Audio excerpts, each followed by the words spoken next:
Tidak Ji, ada lem itu. Ya, itu nak. Buat lagi.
kesalahan apa? Iya,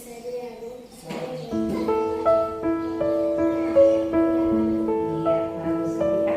Jadi berjanji untuk tidak mengulangnya kembali itu sangat bagus ya. Tapi kira-kira apa yang bisa anakku lakukan untuk mengganti kesalahan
Saya sangat senang belajar bersama Ibu Irmayani.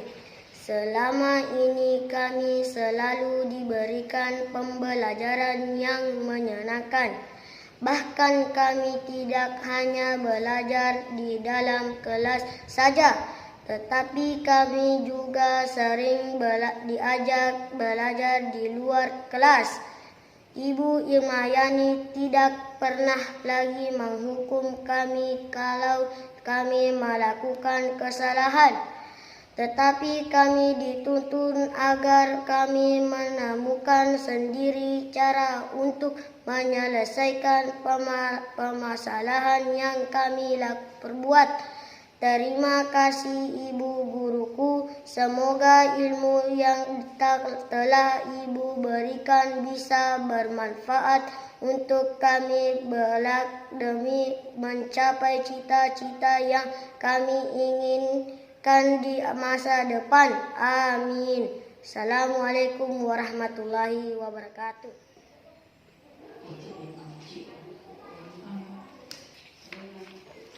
Assalamualaikum warahmatullahi wabarakatuh. Halo, nama saya Sri Suryana SPD, guru kelas 1 UPT SD Negeri 276 Pinrang. Kami sangat antusias dan gembira dengan adanya Ibu Irmayani sebagai guru penggerak yang telah membagikan ilmu yang telah dia dapatkan dari pendidikan guru penggerak dan berkolaborasi di SD ini untuk menciptakan budaya positif di sekolah dan menuntut murid untuk mewujudkan profil pelajar Pancasila, yaitu pembelajaran yang berpusat pada murid serta memotivasi kami untuk mengikuti jejak beliau menjadi guru penggerak. Salam guru penggerak. Assalamualaikum warahmatullahi wabarakatuh. Bismillahirrahmanirrahim. Assalamualaikum warahmatullahi wabarakatuh. Ya, jadi kita masuk pada acara diseminasi modul 1.4 tentang budaya positif di sekolah. Ini merupakan salah satu tugas dari kami calon guru penggerak angkatan ke-9 Kabupaten Pinrang. Perkenalkan, nama saya Irmayani SPD. Saya mengajar di SD UPT SD Negeri 276 Matirobulu Kabupaten Pinrang. Jadi materi yang kami bawakan yaitu tentang budaya positif di sekolah.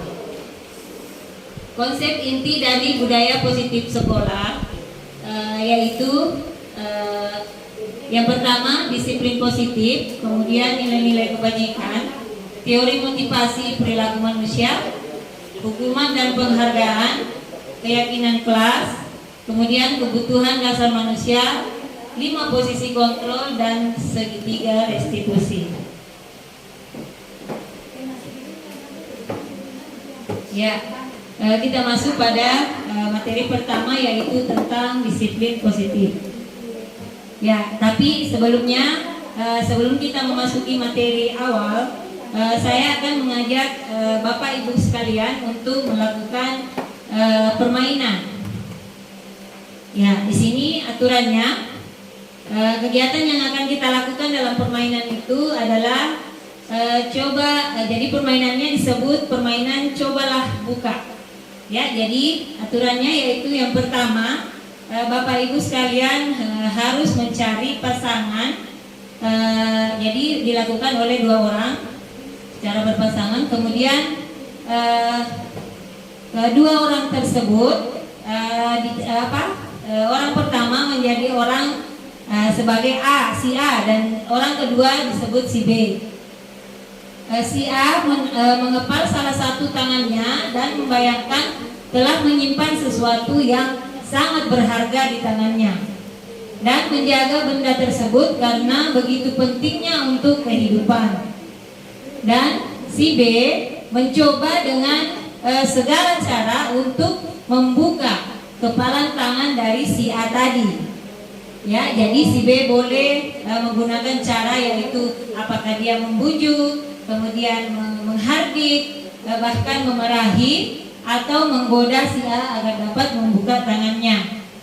Dan yang keempat, Bapak Ibu sekalian harus melakukannya secara bergantian. Silahkan Bapak Ibu. Ya, jawabannya tentu kita sendiri yang memegang kontrol atas kepalan tangan kita tadi ya. Nah, kemudian apakah kita membuka atau menutup kepalan tangan kita, itu tergantung pada diri kita masing-masing sesuai dengan kebutuhan dasar kita saat itu. Ya, baiklah. Jadi kegiatan yang kita lakukan tadi secara berpasangan itu merupakan salah satu dari disiplin positif. Ya, dimana disiplin positif itu kita artikan dari bahasa Latin, yaitu disiplina, yang artinya belajar. Kebanyakan orang yang akan menghubungkan kata disiplin dengan tata tertib, teratur, dan kepatuhan pada peraturan. Kata disiplin juga sering dihubungkan dengan hukuman, padahal itu sungguh berbeda. Karena belajar tentang disiplin positif tidak harus dengan memberikan hukuman.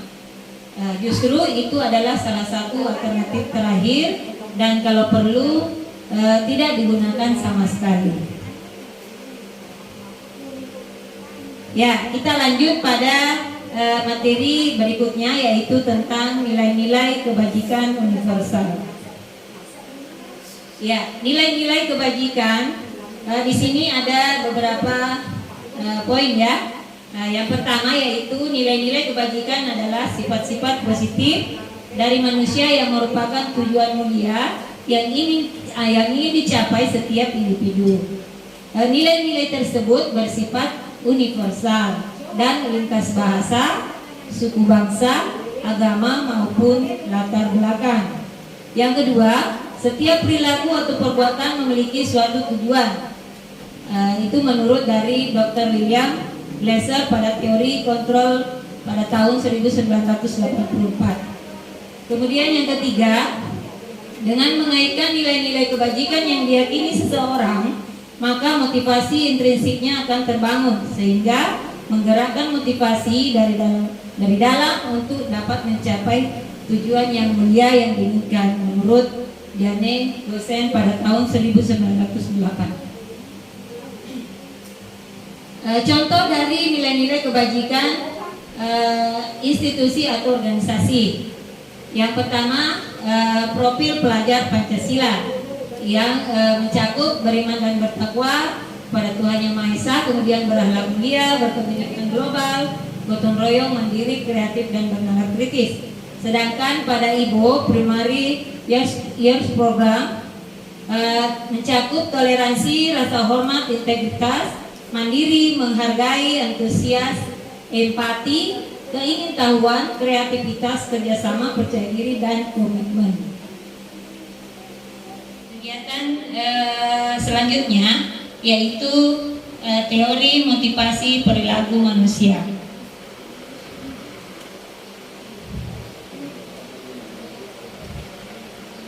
Ya, jadi sebelum lanjut, di sini ada pertanyaan. Sebagai guru, saat Anda hadir mengajar di kelas tepat waktu, motivasi apakah yang mendasari tindakan Anda? Ya, jadi ini adalah pertanyaan pemantik untuk teori kita.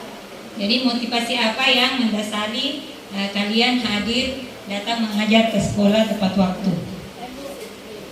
Ya. Sebagai bentuk tanggung jawab sebagai tanggung jawab kita atas amanah yang sudah kita. Oh iya, baik sekali jawabannya. Ya, jadi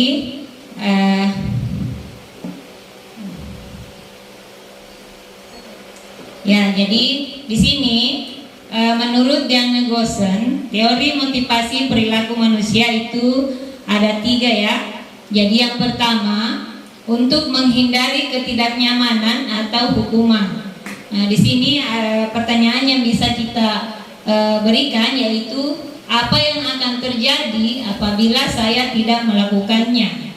Ya, jadi di sini kita melakukan suatu pekerjaan karena kita hanya merasa tidak nyaman atau takut dihukum. Seperti pertanyaan yang pertama tadi bahwa kita datang ke sekolah itu tepat waktu karena kita takut dihukum atau dimarahi sama atasan kita. Kemudian yang kedua, untuk mendapatkan imbalan dari orang lain atau institusi. Di sini ada pertanyaannya, apa yang akan saya dapatkan apabila saya melakukannya? Jadi di sini kita melakukan suatu kegiatan yaitu berdasarkan hanya karena ingin mendapatkan imbalan. Ya, jadi rata-rata kebanyakan dari kita biasa melakukan sesuatu karena ada iming-iming atau mendapatkan imbalan. Dan itu sering terjadi, bahkan saya pernah seperti itu. Kemudian yang ketiga, untuk menghargai diri sendiri. Dan inilah teori motivasi perilaku manusia yang baik, ya. Yaitu untuk menghargai diri sendiri. Jadi sebelum kita mau dihargai sama orang lain, sebaiknya kita harus menghargai diri kita sendiri terlebih dahulu. Ya. Jadi pertanyaan yang di sini bisa digunakan yaitu, saya akan menjadi orang yang seperti apa bila saya melakukan suatu kegiatan tersebut. Dan dari ketiga teori motivasi perilaku manusia ini ada 2 motivasi yang termasuk motivasi eksternal, yaitu yang pertama tadi yaitu menghindari ketidaknyamanan atau hukuman. Kemudian yang kedua mendapatkan imbalan dari orang lain, itu termasuk motivasi dari eksternal. Sedangkan yang ketiga itu termasuk motivasi internal atau merupakan tujuan dari disiplin positif yang sudah kita bahas sebelumnya. Ya, sekarang kita masuk pada materi selanjutnya yaitu hukuman, konsekuensi, dan restitusi. Ya, di sini ada tabel yang berkaitan dengan hukuman, konsekuensi, dan restitusi. Jadi dari ketiga bentuk hukuman, konsekuensi, dan restitusi tersebut di sini memiliki indikator yang berbeda-beda ya, sesuai dengan karakternya masing-masing.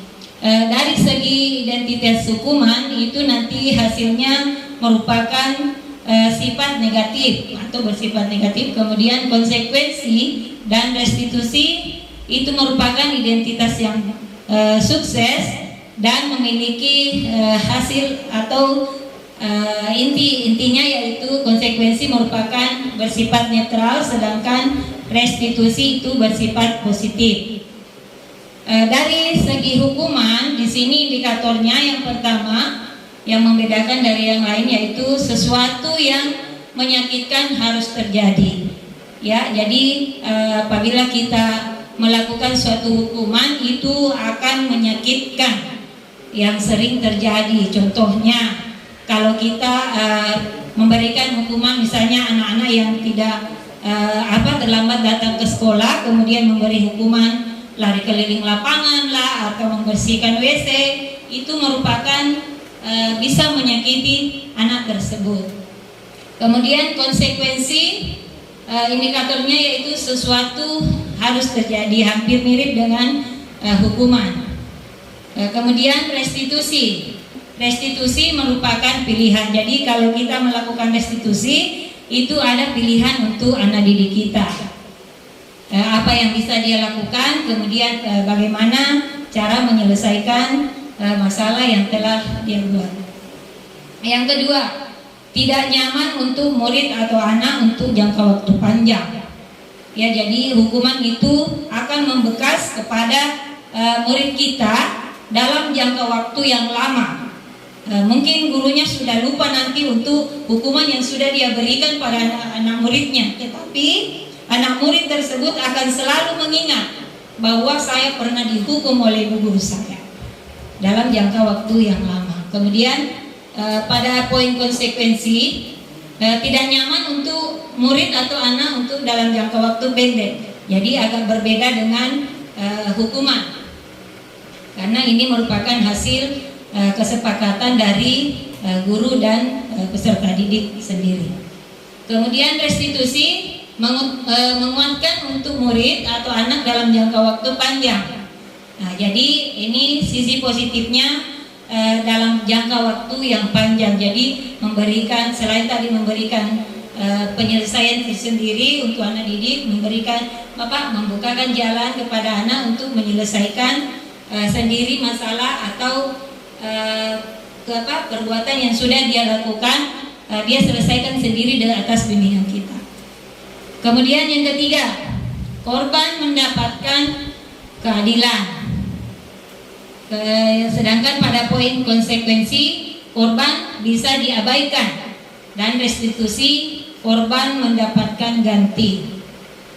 Yang keempat, murid atau anak akan tersakiti. Ya, seperti yang pada poin sebelumnya, seperti itu, anak-anak yang selalu diberikan hukuman akan merasa tersakiti. Ya, walaupun hukuman yang kita berikan bukan secara fisik saja, bahkan dengan cara mengucapkan kata-kata yang tidak baik, itu akan menyakiti perasaan anak tersebut. Kemudian murid, pada konsekuensi, murid atau anak dibuat tidak nyaman. Walaupun misalnya hukuman yang diberikan tidak terlalu berat, tapi anak-anak tetap akan merasa tidak nyaman. Kemudian korban mendapatkan ganti. Jadi di sini pada poin restitusi, korban mendapatkan ganti, maksudnya anak-anak yang sudah melakukan kesalahan, jika kita tuntun dan memberikan pengarahan bahwa apa yang bisa dia lakukan untuk menggantikan kesalahan yang sudah dia lakukan. Jadi dia sendiri yang memberikan keputusan untuk melakukan pengganti dari kesalahan yang telah dia perbuat. Kemudian yang poin kelima, perilaku. Tolong.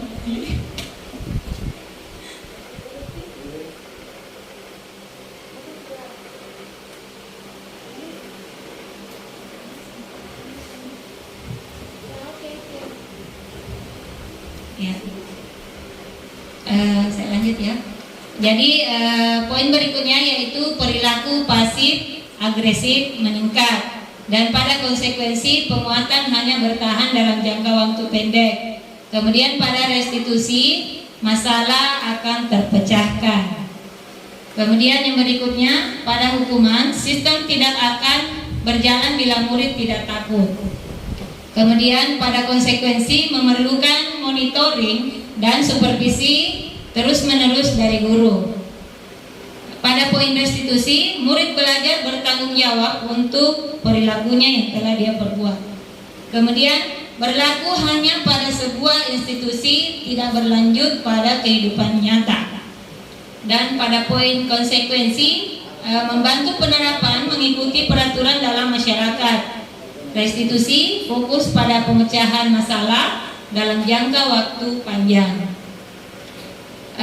Pada hukuman, poin berikutnya yaitu peraturannya adalah kamu harus. Jadi di sini anak-anak selalu ditekankan atau memaksa anak tersebut bahwa dia harus. Jadi kita terus sebagai guru menekankan mereka untuk harus melakukan hukuman tersebut. Kemudian pada poin konsekuensi, apa peraturannya? Mampukah kamu melakukannya? Dan mengucapkan terima kasih. Jadi berlaku netral ya, tetapi walaupun menghukum, tetapi di sini sifatnya masih berlaku netral. Kemudian pada poin restitusi lebih menuntun anak untuk melakukan pemecahannya sendiri.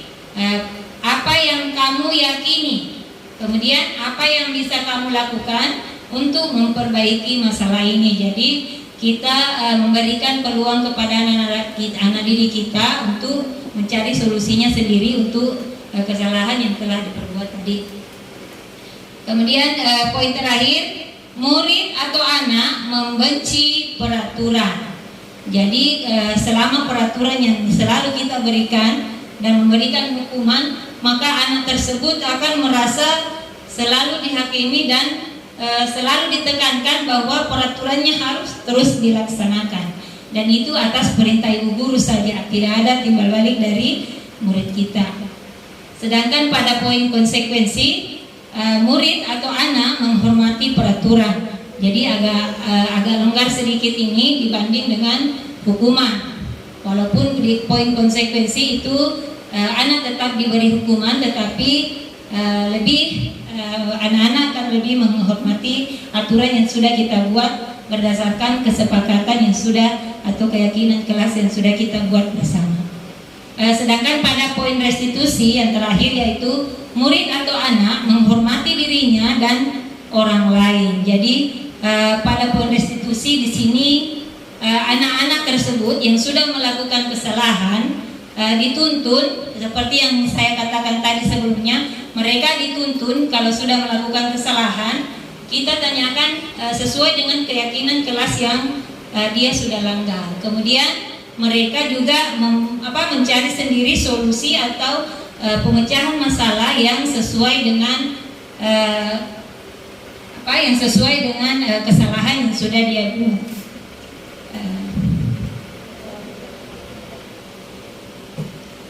Nah, sekarang di sini saya memiliki beberapa tindakan-tindakan yang dilakukan oleh seorang guru.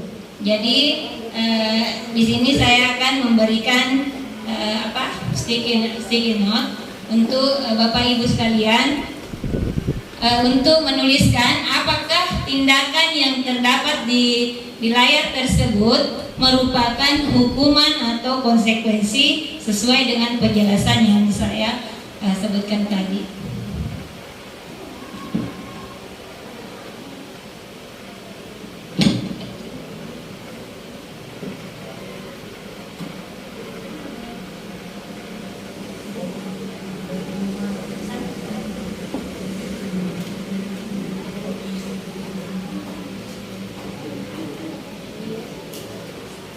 Ya, tadi silahkan dituliskan apakah pada tindakan yang pertama yaitu mencatat 100 kali di dalam buku kalimat, saya tidak akan terlambat lagi karena terlambat ke sekolah.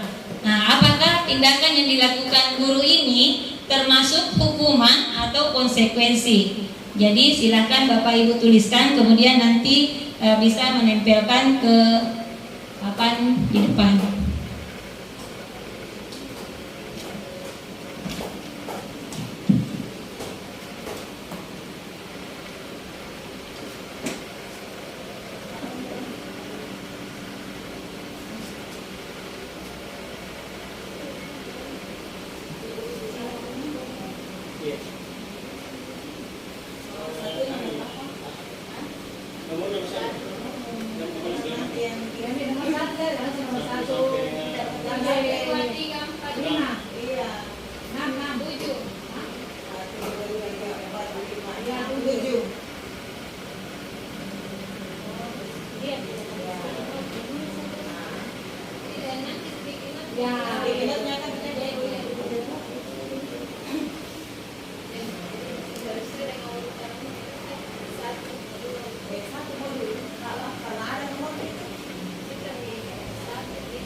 Ya, ya silakan.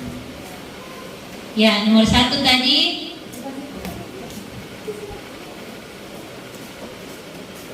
Silakan. Jadi nomor 2, lari mengelilingi lapangan basket 2 kali karena terlambat hadir di sekolah. Apakah tindakan ini termasuk hukuman atau konsekuensi?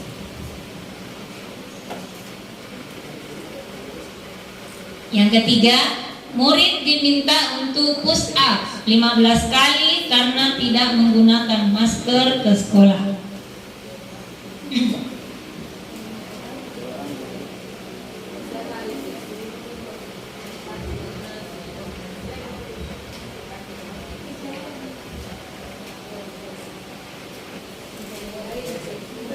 Terima kasih.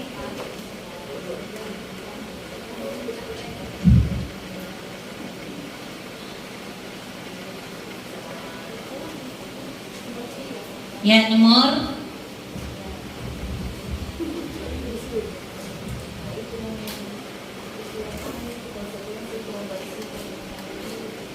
nomor 4, menggantikan kertas tugas teman yang telah dicoret-coret. Apakah ini termasuk hukuman ataukah konsekuensi?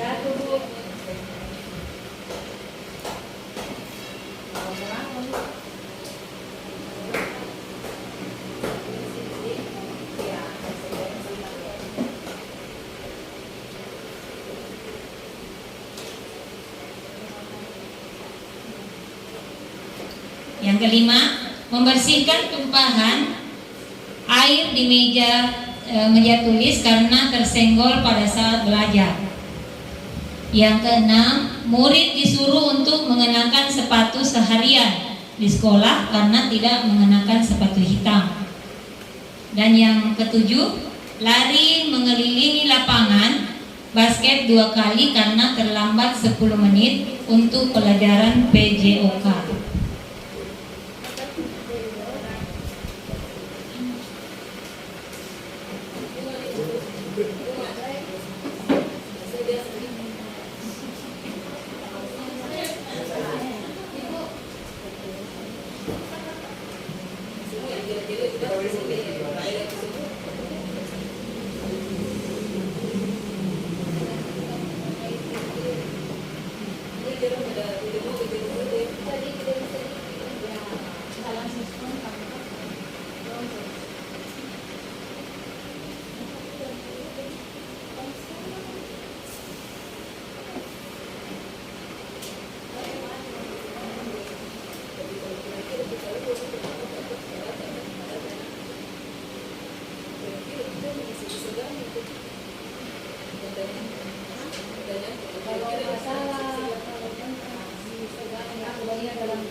Oke, terima kasih banyak Bapak Ibu.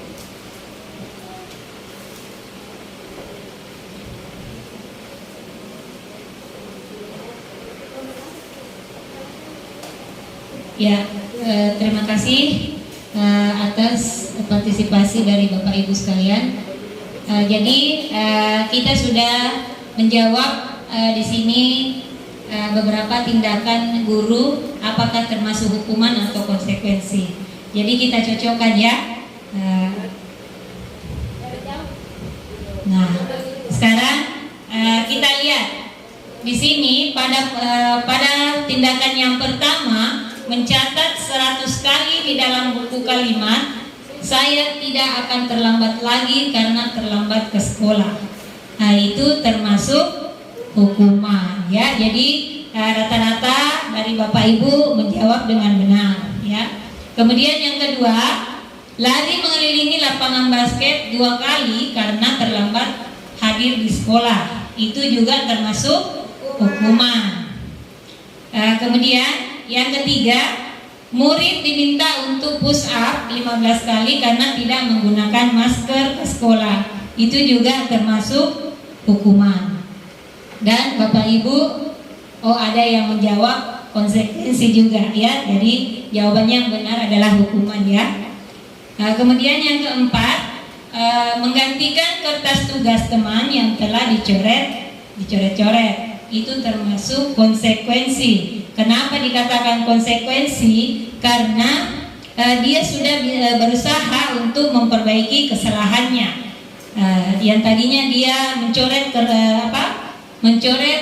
tugas temannya, tetapi dia berani bertanggung jawab untuk mengganti buku temannya tersebut dengan cara menulis kembali. Kemudian yang berikutnya, membersihkan tumpahan air di meja tulis karena tersenggol pada saat belajar. Itu juga termasuk konsekuensi karena dia bertanggung jawab untuk membersihkan. Kemudian yang keenam, murid disuruh untuk mengenakan sepatu selama seharian di sekolah karena tidak mengenakan sepatu hitam. Nah, itu termasuk hukuman. Kemudian lari mengelilingi lapangan basket 2 kali karena terlambat 10 menit untuk pelajaran PJOK. Kenapa di sini dikatakan konsekuensi?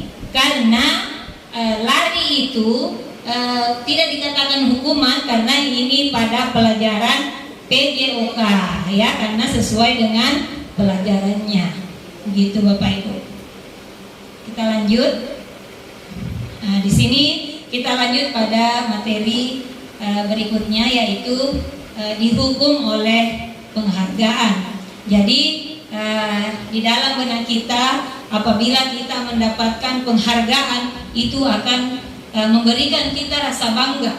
Biasanya ya seperti itu, memberikan kebanggaan tersendiri untuk kita jika kita diberikan penghargaan. Ya, tetapi penghargaan itu ternyata pada pembelajaran guru penggerak, setelah saya mempelajari ini, awalnya juga saya merasa seperti itu, bahwa penghargaan yang kita berikan pada anak didik kita, bahkan saya sering melakukan ya, memberikan sesuatu pada murid saya jika dia berbuat yang benar sesuai menurut saya. Kemudian dari peringkingannya juga seperti itu, saya juga memberikan penghargaan sama mereka, baik itu berupa benda atau kata-kata. Tetapi pada modul 1.4 ini saya mempelajari penghargaan ini ternyata itu tidak boleh ya. Kita lanjut dulu. Jadi di sini penghargaan itu ada 3 jenis ya. Yang pertama adalah penghargaan tidak efektif. Ya, di sini ada 3 poin.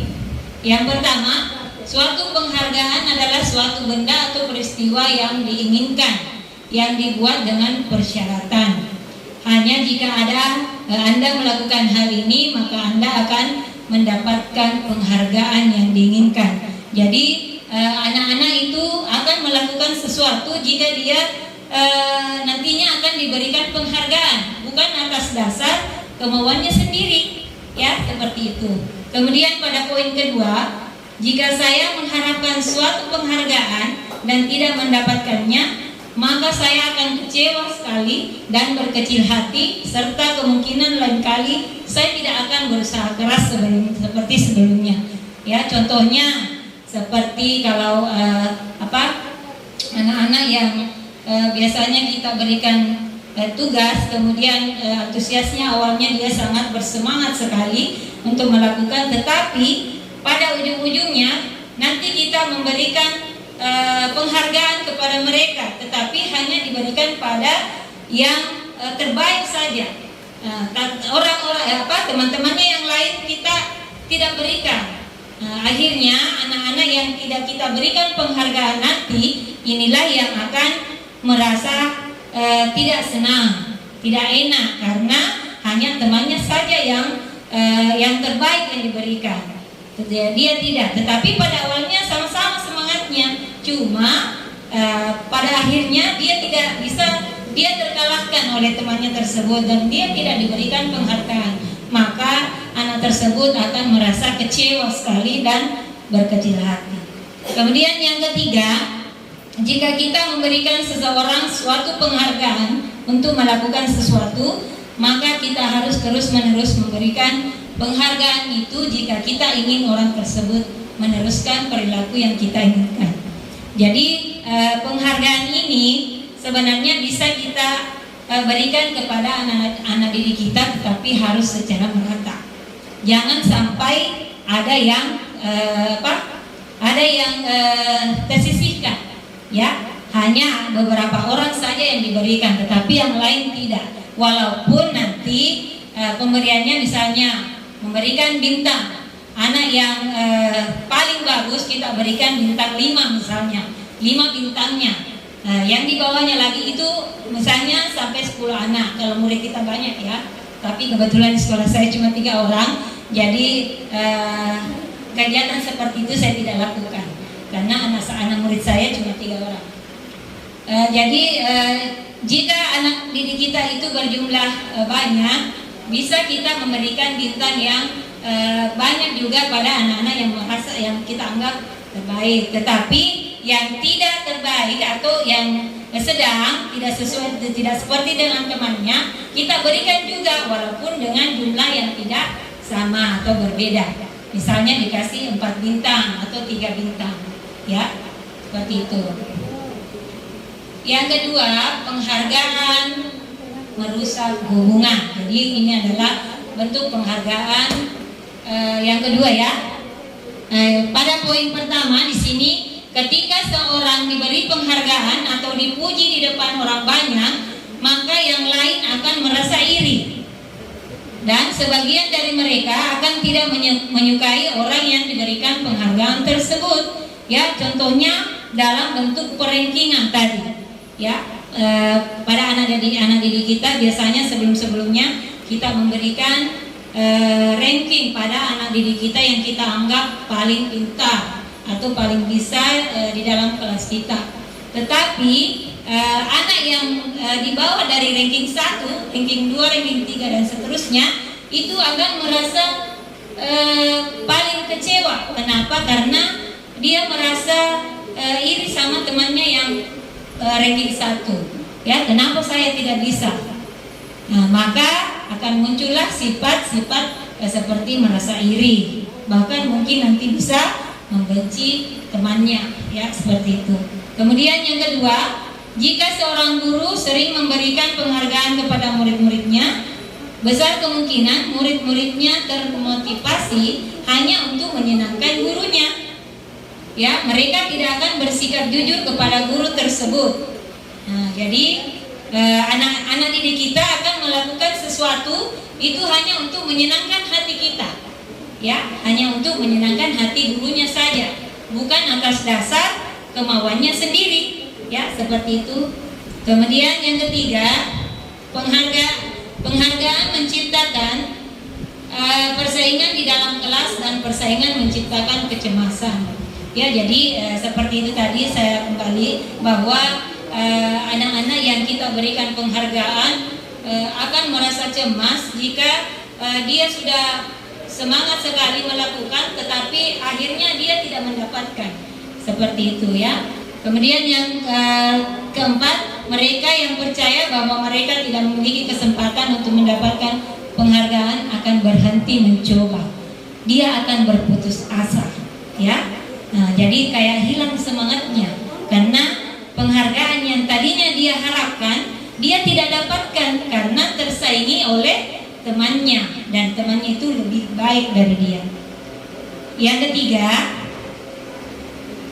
penghargaan menghukum. Yang pertama di sini penghargaan menghukum mereka yang tidak mendapatkan penghargaan, misalnya dalam sistem ranking seperti yang saya sebutkan tadi. Mereka yang mendapatkan ranking kedua akan merasa paling dihukum, ya, karena tidak bisa mengalahkan yang ranking pertama. Kedua, memberikan penghargaan dan hukuman adalah hal yang sama karena keduanya mencoba mengendalikan perilaku seseorang. Yang ketiga, karena orang pada dasarnya tidak suka dikendalikan dalam jangka waktu lama, penghargaan akan terlihat sebagai hukuman. Dan yang terakhir, jika suatu penghargaan diharapkan namun Anda tidak mendapatkannya, Anda akan merasa dihukum, ya, karena sangat kecewa sekali, ya. Tapi sebelumnya saya ingin mendengarkan dari Bapak Ibu guru sekalian, satu atau dua orang. Saya ingin mendengarkan cerita singkat tentang hukuman. Apakah Anda pernah melakukan hukuman? Ya, secara singkat ya Bapak dan Ibu, bisa tampil ke depan menceritakan. Mungkin Bapak Ibu pernah mengalami ya, seperti saya tadi sering sekali melakukan seperti itu. Ada yang bisa?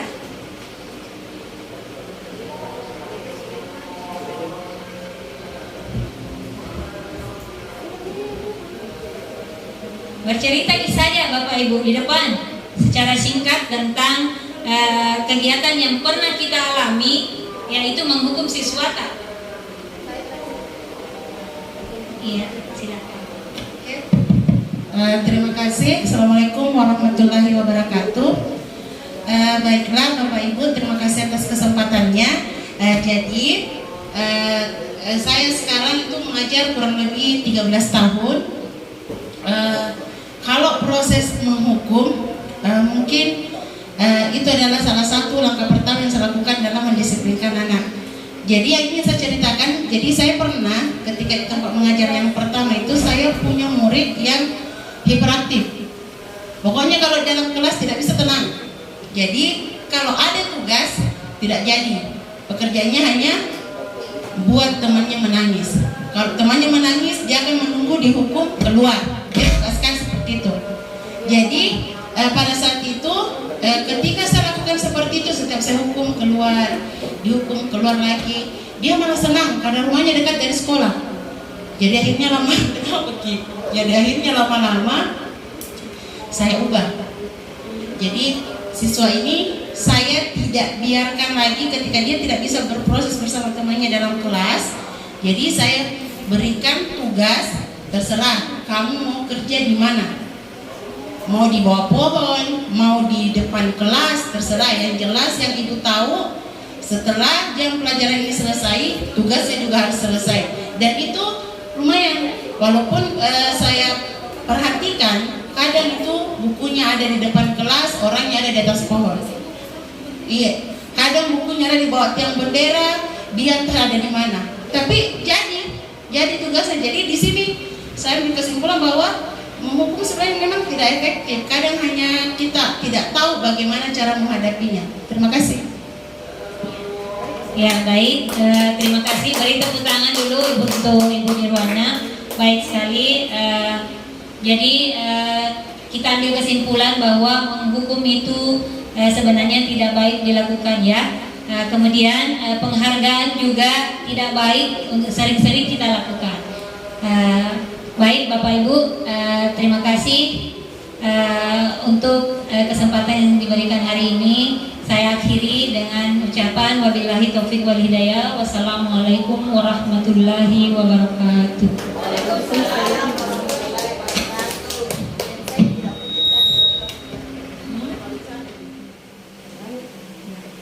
Selanjutnya teori tentang keyakinan kelas.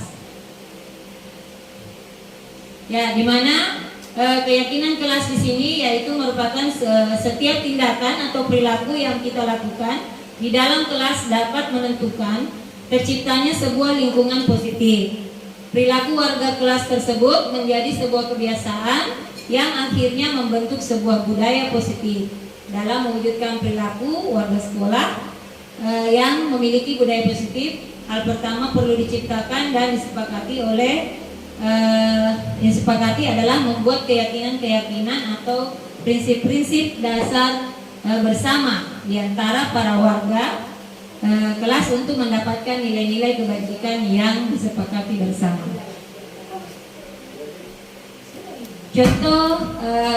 Contoh keyakinan kelas.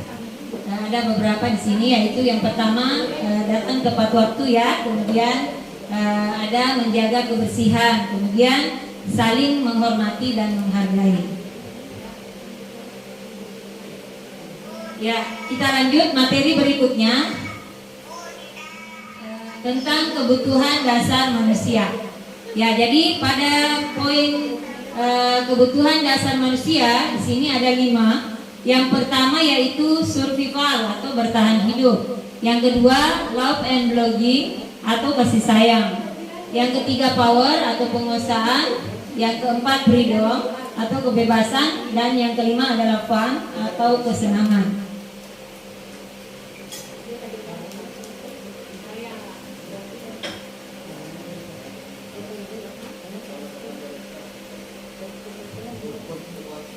Ya, selanjutnya yaitu materi sisi kontrol. Ya, 5 posisi kontrol di sini adalah yang pertama kita sebagai penghukum, dan yang kedua pembuat rasa bersalah, yang ketiga sebagai teman, yang keempat sebagai pemantau, dan yang kelima sebagai manajer.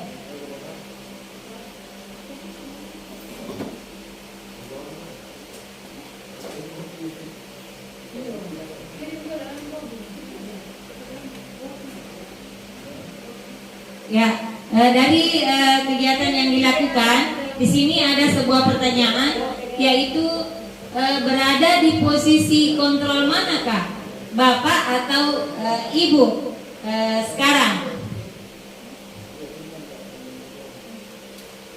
Nah, sekarang kita lanjut lagi, materinya yaitu tentang segitiga restitusi. Ya, jadi segitiga restitusi di sini memiliki pengertian, yaitu restitusi merupakan suatu proses menciptakan kondisi bagi murid untuk memperbaiki kesalahan mereka, sehingga mereka bisa kembali pada kelompok mereka dengan karakter yang lebih kuat. Itu menurut Gosen pada tahun 2004. Dan segitiga restitusi memiliki pengertian bahwa sebuah tahapan untuk memudahkan para guru dan orang tua dalam melakukan proses untuk menyiapkan anaknya untuk melakukan restitusi. Ya, dari tahapan-tahapan restitusi di sini ada 3. Yang pertama yaitu menstabilkan identitas. Jadi kita semua akan melakukan hal yang terbaik yang bisa kita lakukan. Kemudian yang kedua yaitu validasi tindakan yang salah, atau semua perilaku memiliki alasan.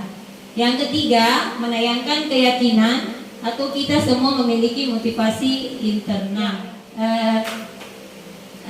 Terima kasih buat Bapak Ibu sekalian untuk kesempatan dan waktunya yang disediakan untuk kegiatan kami ini.